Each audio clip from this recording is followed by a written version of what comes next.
Ya, salam sehat para sahabat. Berjumpa lagi di Bunga Rampai Kehidupan. Akhir-akhir ini hujan menyebabkan banyak tempat kebanjiran, longsor, dan lain sebagainya. Kemudian juga tentu saja mengakibatkan timbulnya berbagai macam penyakit. Nah, pada kesempatan ini kita akan coba berbicara soal sakit. Namun tentu saja sebelumnya perlu Anda ketahui bahwa saya bukan siapa-siapa dan Mas Sokro juga bukan siapa-siapa, sebagai rakyat biasa. Ya, Semoga boleh bersuara. Begitu kira-kira ya, Mas ya Sokro. betul ya. Nah, ini Mas Sokro, hujan hampir setiap hari hujan ya, dan panas, terik juga berganti begitu. Nah ini musim pancaroba kalau orang bilang dulu ya, kalau orang bilang seperti itu. Terus Salah orang sekarang, mongso malah. iya, Salah mongso ya. salah mongso ya. Nah ini sering menimbulkan berbagai macam penyakit. Nah ngomong-ngomong soal penyakit ini Pak Mas Cokro, sakit itu kan sebetulnya ada dua macam ini ya. Ya. Sakit medis, sakit non medis, juga ada sakit fisik dan non fisik gitu ya. Betul, Psikis ya. artinya. Ya, psikis, ya. Saya ingin tahu Mas Cokro, menurut penjenengan ini, kalau yang sakit medis kita udah tahu lah ya, misalnya meriang ya maring dokter karena gitu betul, kan. Iya, yang terkadang kan sakit yang non medis ini yang susah dideteksi ini gimana menurut pandangan Mas Cokro ini? Begini Mas Tony, jadi memang sakit yang non medis itu gejalanya beda dengan sakit medis ya. Terutama misalkan kalau yang tadi udah kita nggak usah bahas yang medis lah ya, kalau orang batuk pilek itu ya demam itu yang lari ke puskesmas atau lari ke rumah sakit kan berobat ke dokter kan gitu. Urusannya dokter lah ya. Ini yang non medis itu gini lah. Dia merasa tidak nyaman di badannya. Kayak merasa meriang, kayak merasa juga demam, terus gelisah. Kalau malam gelisah, tidak bisa tidur dengan nyenyak.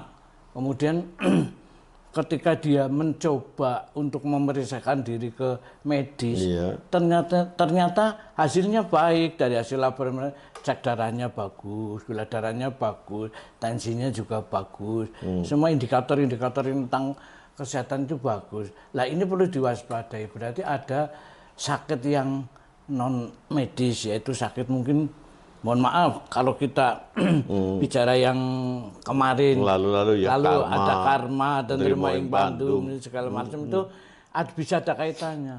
Ketika seseorang sakit karena ulahnya, ulahnya dia dulu telah membuat orang lain sakit, dalam arti sakit bisa dari ucapannya, dari tindakannya yang menyebabkan orang lain itu menderita. Ucapannya bisa juga kalau sebagai atasan dia memarahi anak buahnya, walaupun anak buahnya salah, di depan umum, misalkan di depan rekan-rekannya, bukan dipanggil satu persatu ke ruangannya dinasihatin, enggak, tapi dia marah-marah seolah-olah diajak dipermalukan di hadapan rekan-rekannya. Lah si orang yang teraniaya ini itu mustajab doanya. Mas Tony sama marah-marah punya salah, sama marah-marah di depannya teman-temannya. Wah Tony gini. Mas Tony dalam hati kapanane ya, kok kayak gitu ya Mas Sokro ya, nanti kamu ngerasain sendiri lah. Karena teraniaya doanya bisa kena terkabul. Nah itu satu itu kaitannya sama karma mestinya ya. Kalau aku pernah marah dengan kamu ternyata sakit hati, katakanlah semacam itu ya. Karmanya seperti itu barangkali kalau dia kaitkan. Iya betul. Hukum law attraction ya, tarik menariknya kan begitu. Juga dari segi nerima ing Bandung itu sakit yang karena dia itu serakah. Artinya gini, melihat seseorang itu bahagia, seseorang itu lebih baik dari dia, golongannya sama, gajinya sama, karena dia bisa beli mobil, bisa beli rumah yang bagus, padahal Allah sendiri sudah memberikan rezeki itu sesuai dengan porsinya masing-masing ya. Tidak mungkin seorang kembar pun akan berbeda rezekinya kan gitu. Nah itu dia sakit hati, jiwanya sakit, psikisnya sakit itu. Jadi secara fisik akhirnya menimbulkan ketidaknyamanan di dalam organ tubuhnya, berpengaruh nafsu makannya kurang, otomatis kan juga energinya tidak bagus gitu karena tidak asupan dari makanannya kurang sehingga bisa ke fisiknya juga lemah itu. Itu kaitannya dengan psikis ya. Kalau yang tadi kaitannya dengan non medis ya. Nah, sekarang gini, kita flashback ke tahun-tahun lampau, tahun 2020, 2019 saat-saat Covid ya. Nah, saat Covid ini kita yang orang yang katakanlah fisiknya sehat, psikisnya juga sehat katakanlah. Nah ini kalau kita lihat, mohon maaf ini bukan sedang meremehkan atau mengurangi bukan rasa hormat, ya, mengurangi kemanusiaan atau apa namanya. Kalau kita lihat orang, maaf, betul zaman Covid dulu ya, itu kan orang gila, maaf fisiknya kan sehat mas, ya katakanlah tanpa masker, tanpa apa, jalan dengan sebagainya. Nah ini sebetulnya dia sakit apa ini? Kalau yang namanya orang kurang orang gila, terus lalu sakit jiwa dan sebagainya ini. Ya, itu ini kalau masuk fisik apa non fisik sebetulnya itu? Itu dua-duanya kena. Karena tapi kebanyakan kalau ODGJ orang dalam gangguan jiwa itu ketika Covid kok kenapa mereka sehat ya? Nggak pakai masker, makan di bekas sana nggak Covid. Kita yang ketakutan ya. Kita sangat didoktrin kalau harus pakai masker dari ini sehingga mindset kita itu kalau nggak pakai masker pasti kena. Kalau sentuhan sama orang lain juga bisa kena gini. Lah orang gila itu secara fisik sehat. Karena dia bisa berjalan, dia bisa sehat. Tetapi kan dia secara jiwanya yang tidak sehat, dia tidak bisa membeda. Sudah mohon maaf, orang dalam gangguan jiwa itu sudah seperti hewan, hanya yang membedakan akalnya saja. Dia masih punya akal, tetapi sudah hilang akal. Artinya begini, dia tidak bisa membedakan ini makanan haram atau bukan, ini makanan baik apa. Dia lapar, dia seperti hewan, dia lapar ada makanannya dia makan. Jadi dia tidak berpikir ini apa-apa enggak, ini makanan ini mengandung racun apa enggak. Dan itu pun ternyata tubuh itu juga kan mempunyai mempunyai antibodi karena dia sudah kebiasaan makan makanan yang kayak gitu membuat antibodi tersendiri. Tidur pun kalau kita di pinggir jalan kena nyamuk seperti bentol-bentol, dia nggak mandi nggak korengan kok. Hujanan juga nggak apa-apa ya. Nah ini bedanya dengan kita ini. Nah ini kaitannya dengan kejiwaan ya. Kejiwaan, jadi kejiwaan itu yang sakit dalam gangguan jiwa. Kalau dikaitkan lagi orang sakit kejiwaan ini sebetulnya kan tidak hanya semacam orang gila dan sebagainya ya. Maaf, sekarang ini kan banyak sekali sedang rame-ramenya caleg gagal, korupsi dan sebagainya. Kalau menurut saya itu juga orang sakit jiwa, menurut saya loh. Artinya apa? Dikaitkan dengan ndirimo ing pandum dan sebagainya, itu kan juga menurut saya kejiwaannya itu tidak sehat ya kan. Betul ya. Nah, kenapa sih nggak sehat ya? Nah, menurut saya kalau jiwanya sehat ngapain serakah kan gitu. Iya, betul. Ngapain yang bukan punya haknya di ini. Nah ini pencegahannya gimana nih Mas Soko? Menurut jenengan pencegahannya gimana? Mungkin beda dengan saya nanti pencegahannya Mas Soko. Gini. Orang koruptor itu memang sama, saya juga berpikiran seperti Bung Tony ya, bahwa mereka sebenarnya kena gangguan jiwa. Karena apa? Dia sebetulnya tahu, dia berpendidikan tinggi, bahkan mohon maaf bergelar keagamaan ya, ada yang haji misalkan ya. Itu masih saja melakukan perbuatan itu. Itu kan berarti dia sudah tidak bisa membedakan mana yang baik, mana yang tidak. Itu, iya kan? Secara finansial dibandingkan kita ini Mas, orangnya itu lah kita sudah apa-apa nih ya. Kan mobilnya paling rendah Pajero misalnya. Kita juga panas jero kita sama. Nah itu ini pencegahannya. Dari awal tadi, dulu kita kembali lagi ke flashback yang minggu-minggu yang lalu. Kalau dari lingkungan keluarga kita dulu sudah terbentuk hal yang baik, artinya didoktrin sama orang tua kita, nrimo ing pandum. Iya. Artinya nrimo ing pandum dan arti yang sangat luas. Ketika kita nanti besar, ketika kita dewasa, ketika nanti mempunyai posisian itu akan tertanam jiwanya. Oh iya, ini saya dulu diajarin sama orang tua saya, walaupun itu makanan di depannya saya sendiri, tapi kalau belum orang tua, kamu boleh dimakan ya, kita nggak berani makan. Jadi halnya itu kita kalau sudah tertanam bahwa kita takut nih, takut kalau saya mengambil hak orang lain, saya pasti nanti akan mengalami sesuatu yang kurang baik lah, katakanlah gitu. Ada rasa takut dulu, terutama rasa takut kepada Sang Pencipta, karena dalam hal konteks apapun sebetulnya agama mengajarkan bahwa kita harus berbuat baik, ya kan? Berbuat baik, tidak ada agama yang mengajarkan kamu harus berbuat yang tidak baik, kan semua mengajarkan kebaikan ya. Nah ini kembali lagi, tanamkan sejak dini budi pekerti ya. Budi pekerti lagi, kembali lagi budi pekerti. Ini kan sekarang ini krisisnya di Indonesia krisis moral, bukan krisisnya krisis moral, dan punishmentnya, hukumnya terlalu rendah. Ya ini. Iya, nah itu kalau dikaitkan dengan karma, mungkin ya kalau saya ngambil haknya orang lain tanpa hak itu ya, artinya keserakahan itu orang. Kita sedikit nyinggung soal korupsi ini Mas Sokro. Ya kita mestinya kalau ditanam dalam hati itu sudah ada kena karma, itu mesti aduh mongko jangan-jangan harta saya yang sudah terkumpul diambil orang lagi kan gitu ya.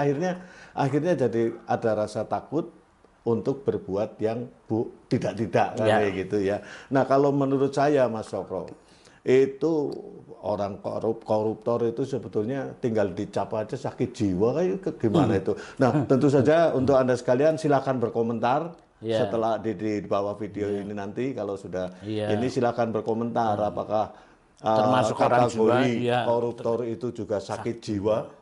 Nah, monggo silakan. Mungkin ada perbedaan dengan Anda, silakan saja. Orang nrimo ing pandum, tidak nrimo ing pandum, takut dengan karma atau lain sebagainya. Nah, pencegahannya menurut saya, kalau saya dikatakan orang agak begini, malu sekali Mas Sokro ya. Artinya punishment-nya itu memang harus dihukum berat. Terus kalau dicap lagi korupsi, kalau orang koruptor itu kan sakit jiwa, terkira lebih ini lagi ya Mas Sokro ya. Nah, tapi gini lagi Pak Mas Buron ya, Hong Kong pernah punya KPK. Ya, ketika Hong Kong itu masih di dalam koloni Inggris, mafia Hong Kong kan terkenal di film-film di kungfu itu kita dari mafia Hong Kong itu tentang narkoba segala macam, polisinya termasuk jeleksanan. 3 tahun didirikan KPK, tapi punishment-nya itu luar biasa, dimiskinkan dan dihukum mati. Nah itu. Ya kan? Tadi kan ketakut dalam tempo 3 tahun rampung sampai sekarang. Di Cina nggak berani orang kalau sampai korupsi itu pasti dimiskinkan dan dihukum mati. Nah, tapi kita negara Pancasila. Ini bedanya. Jadi orang Pancasila itu orang kemanusiaan akhirnya hukumannya 20 tahun, nanti sepertiga hukuman itu dapat bebas bersyarat, dapat remisi, dapat segala macam kan. Nah, tapi gini, ingat, orang yang berbuat tidak baik termasuk koruptor itu belum tentu tenang. Karena apa? Dia itu selalu dihantui, hidupnya dihantui ketidaknyamanan. Mungkin malah anaknya bisa kena narkoba, mohon maaf ini. Dan lain-lain ya. Di sini segala yang negatif, rumah tangga seolah-olah bagus, tapi ternyata kan punya simpanan di mana-mana segala macam, karena ya itu tadi serakah, tidak terima yang pandum ini. Sakit jiwa menurut saya juga tergolong sakit jiwa. Maka dari itu barangkali ada di antara Anda yang mohon maaf ini sebagai jaksa, hakim ataupun pengacara ataupun juga para sarjana hukum bisa berpendapat seandainya punishment itu di pengadilan nanti juga ditambahi lagi di satu, maksimalkan hukumannya, dikembalikan kerugian negaranya, dan tambahan satu lagi diidentikan dengan sakit jiwa. Nah, itu barangkali bisa untuk meredam itu ya.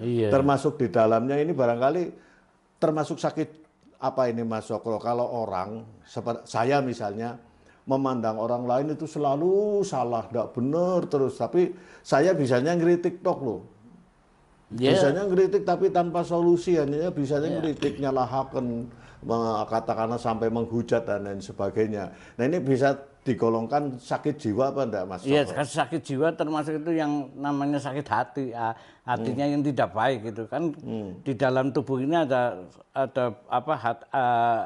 ada daging yang kalau daging itu baik, insya Allah semuanya akan baik, itu hati. Jadi hatinya itu sudah selalu suhudon, selalu berprasangka tidak baik ya.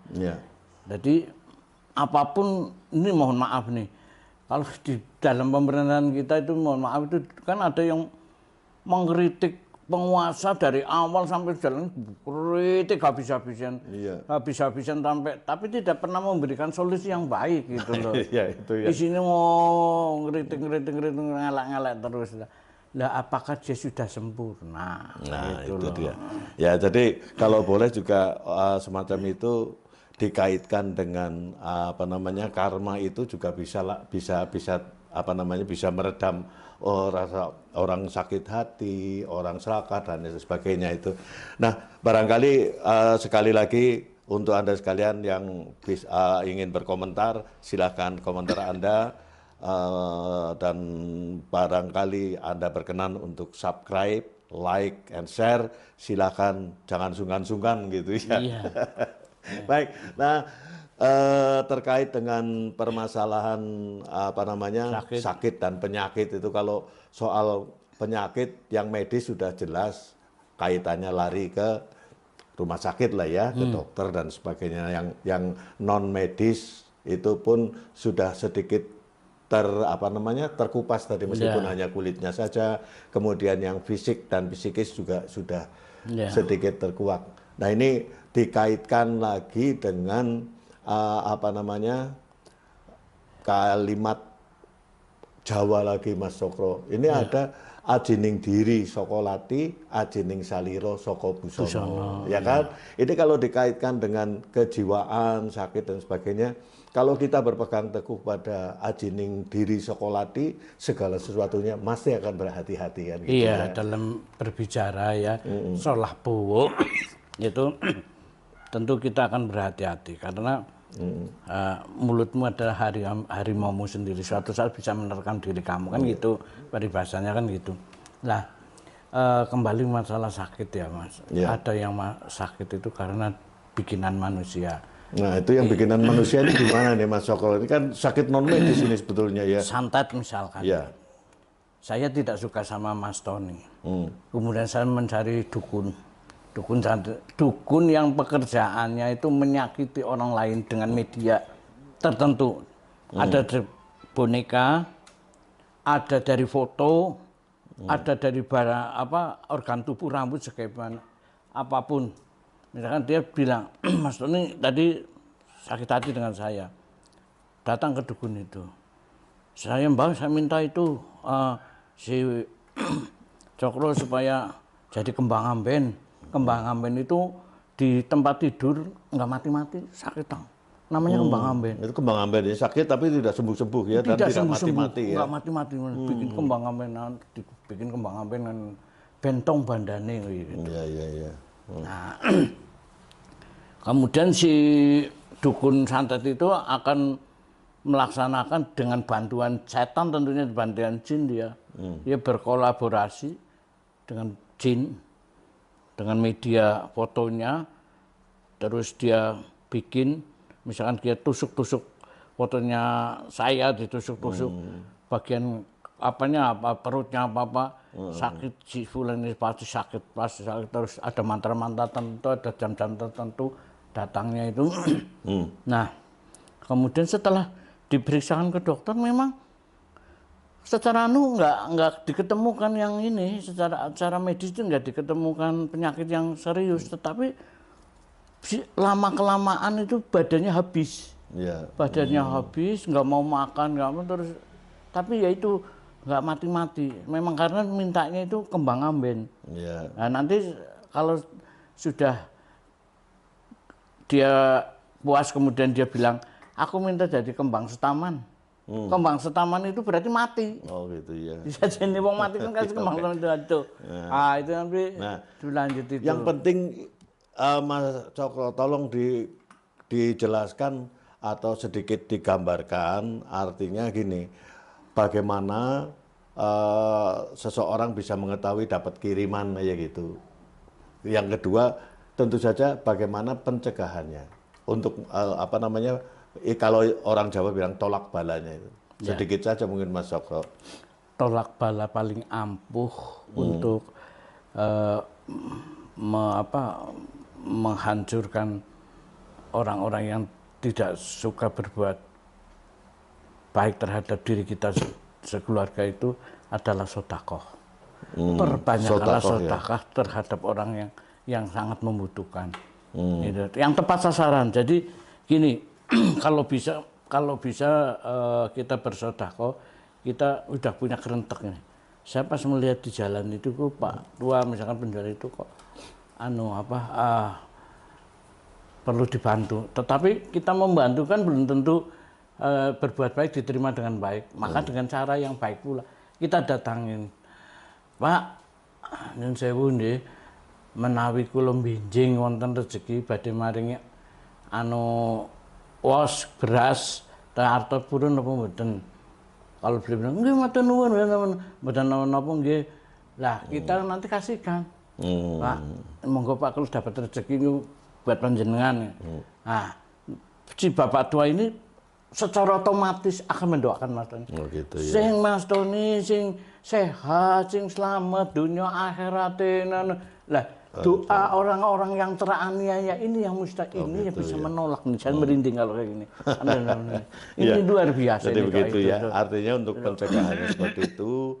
Lalu apa namanya untuk mengetahui ini saya dapat kiriman ini ada nggak apa namanya gambarannya Mas Joko? Ada sih sebetulnya. Misalnya gimana? Misalnya saya ini dikirimi itu ya, tanda-tandanya apa itu?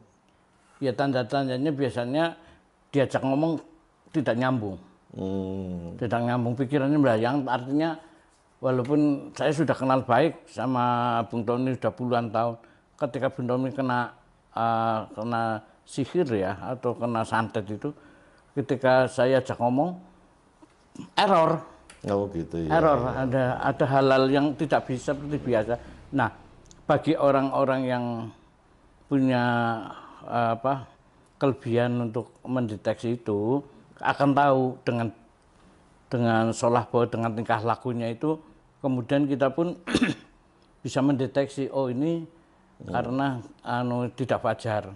Maka kalau di agama saya, di agama Islam, maka perlu diruqyah. Oh gitu ya. Ya, tapi salah satunya juga gitu Mas, kita kalau mau tidur ya kita baca dulu surat-surat pendek lah, Al-Ikhlas, terus nanti Anas, Al-Falaq, nanti bisa ditutup ayat kursi. Nah itu salah satu seperti pencegahan ya. Oke. Ya.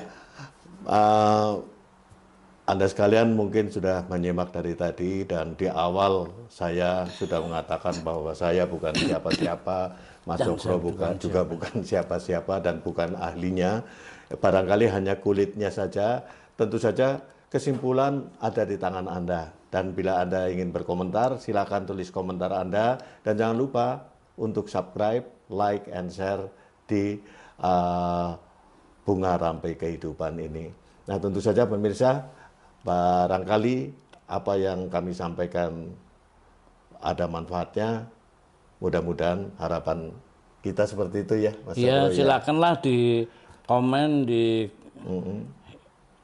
YouTube, di komen, di kolom komen, masukan kritikan itu yang sifatnya membangun lah ya.